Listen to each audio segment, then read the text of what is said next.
Trick or treat. Every year since I was born, on the morning of July 22nd, my parents have sent me to stay with my grandma for exactly 2 weeks. I remember asking her about it and she said it was just because she wanted to see me. I knew that she knew something, but every time I brought it up, she would brush it off quickly. My grandma died suddenly on July 16th this year. None of us expected it, especially my parents. I was in bed trying to sleep the night she passed, and I got up to use the bathroom. I passed my parents' room and I could hear loud whispering from inside their room. I put my ear to the door and listened. "Well, what the hell are we going to do then, Bonnie?" My dad whispered. "I don't know," my mom replied. My dad grumbled. "There's no way we can find anyone who will let her stay with them for 2 weeks." "I know," my mom sighed. "She will just have to stay." "No." It sounded as though my dad slammed a hand down on some sort of hard surface. "We've gotten through this every year for 28 years. We've kept her away from it for 18 years. What if something goes wrong? How about we go away, huh? Just up and leave for 2 weeks." "Honey," my mom tooted, "you know we can't. It's not that simple, you know that. We will just have to deal with it when it comes." My dad sighed heavily and they both went quiet for a while. I stopped listening and headed back to my bedroom. I couldn't understand why they wanted me out so badly and I sat up for hours going over what they could have meant. Yesterday, my parents were acting as if they were worried about something. Every time someone knocked on the door, or someone walked past our front windows, they would turn their heads quickly towards the front door. I tried to ask them about it, but they wouldn't tell me anything. I was frustrated, and I stormed off to my room and stayed there for the rest of the night. This morning, I woke up and my parents were already downstairs. They were both sat in the kitchen with a cup of coffee. The bags that had formed under their eyes were deep and purple, as if neither of them had slept a wink for days. Again, I tried asking what was going on, but they wouldn't tell me anything. I tried to talk to them about grandma dying, I tried to talk to them about school, and each time I got a short, distant answer. Frustrated and hurt, I went to watch TV away from them and before I knew it, the day flew by. By nightfall, my parents joined me in the living room and sat together on the couch. We still didn't talk. I was halfway through an episode of some series on Netflix when I looked over to my parents and they had both fell asleep. As soon as I went back to my show, someone knocked on the front door. 3 loud knocks. I sat in my chair for a couple seconds and the 3 knocks came again. But this time they were louder. My parents stirred a little but didn't wake up, so I went to go answer it. When I opened it, in front of me there was a tall man dressed in a suit. His face was pale and his eyes were bloodshot and wide. His mouth was warped into a huge grin. A grin that looked far too big and shouldn't be able to fit on his face. He kind of looked like my dad's best friend, but he died quite a few years back and I had only seen photos of him. I looked up at him and fearfully stepped back. I was about to close the door when he spoke. "Trick or treat?" I looked at the man and laughed nervously. You're 3 months early, sir." The man took a small step forward and loomed over me, his voice deeper as he spoke again. "Trick or treat. Like I said, it's not Halloween." I panicked and swung the door shut, walking back to join my parents in the living room. I sat down, tried to convince myself this guy was just wearing a really realistic mask or something. Not even a minute later, someone was pounding on the window facing me. I sat frozen in my chair as my parents jolted up from their sleep and looked at each other in what I can only describe as terror.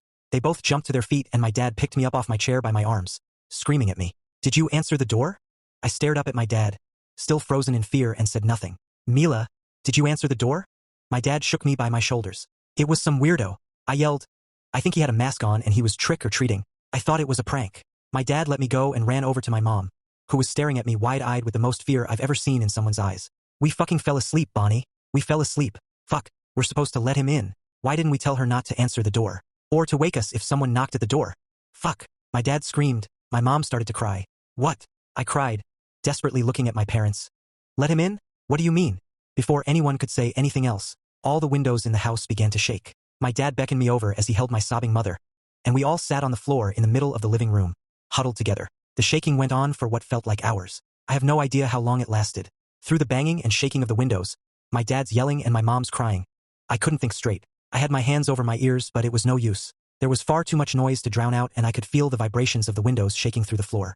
My dad screamed apologies to whatever it was that was outside, and my mom's sobbing only got louder. My dad let go of us and stood in the middle of the room shouting, "She didn't know. She's just a kid, please. She didn't know. Dad." I wiped my face of tears.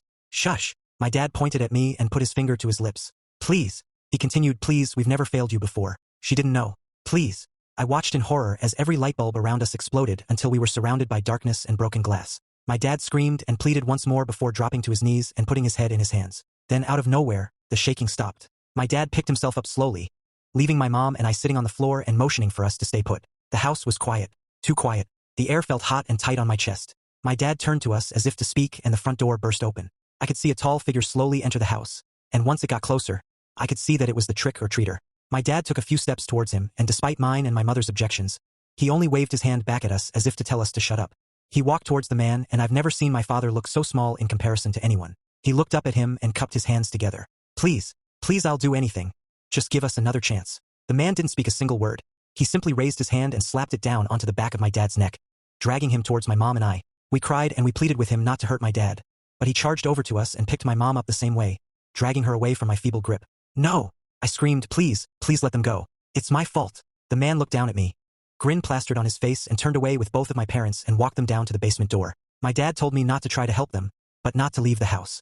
They were forcefully led into the basement and the door was closed and locked behind them. The screaming lasted for hours. I waited on the couch, too scared to move, curled up, crying, listening to my parents screaming. I didn't get even a minute of sleep. How could I? The screaming stopped this afternoon, and I was convinced my parents were dead.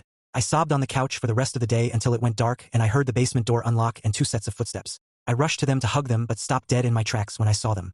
Both of them had grins on their faces. They were wider than a human mouth should possibly be able to stretch. I stared at them, mouth agape, and took a couple of steps away from them. It's okay, honey. My mom said through her warped grin, Mommy's fine. We're fine. See, she pointed at her smile. Happy. I didn't respond. Couldn't. My dad laughed, his smile somehow seeming even bigger than before. It's almost time. F. For what? I finally spat my words out. For trick or treating, of course. The 3 knocks came again. My parents stared down at me with huge grins and wide bloodshot eyes. They simultaneously pointed to the door while keeping their eyes on me. I backed away slowly, heading towards the front door, turning the knob and opening it. The trick-or-treater stood there once more. His smile stretched wider than it did before and his eyes looked more bloodshot. Trick or treat. I stood shaking at the door, staring at the man. I felt breath on the back of my neck and I turned around quickly to see my parents looking up at the man, all 3 of them smiling together. My parents passed me, joining the trick-or-treater at the door. Treat, my dad said, letting out another laugh. I swung the door shut quickly and bolted it. I figured that would buy me some time. The banging on the window started first. I ran down into the basement to see if I could escape from there, but what I saw made my knees buckle from under me. Both of my parents were tied to tables, both of them with a smile cut into their faces and multiple other wounds.